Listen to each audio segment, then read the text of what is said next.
স্বৈরাচার শেখ হাসিনাকে আর মানুষ একটি সেকেন্ডও দেখতে চায় না। পেটোয়া বাহিনী, পুলিশ বাহিনী, নানান ধরনের বাহিনীকে অপতৎপরতায় কাজে লাগিয়ে সারা বাংলাদেশে একসাথে কিলিং মিশনে নেমে সারা দেশে গণহত্যা চালাচ্ছে। এই গণহত্যার জন্য ৭১ সালে আমাদের মুক্তি বাহিনীকে যারা আজকে এই পাকিস্তান হানাদার বাহিনী যারা এই দেশকে স্বাধীনতা দেখতে চায়নি, ৭১ সালে আমাদের মা বোনেরা এই জন্য ইজ্জত দেয়নি, এই জন্য বাংলাদেশ ৩০ লক্ষ শহীদের বিনিময়ে শহীদ হয়নি।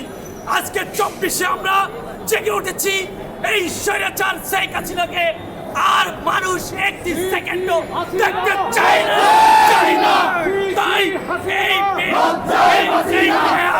এই লম্পট স্বৈরাচার হাসিনার উৎখাত না হওয়া পর্যন্ত আমাদের আইনজীবী সমাজ, সারা দেশের ছাত্র জনতার ৯ দফার সমর্থন এবং আইনজীবীরা একসাথে আমরা আমাদের এই আদায়, এই দাবি, এই স্বৈরাচারের পদ্ধতি হওয়া পর্যন্ত আন্দোলন চালিয়ে যাব।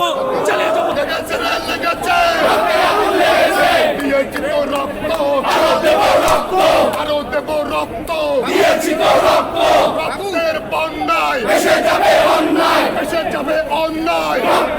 অন্যায়, আমার ভাইয়ের রক্ত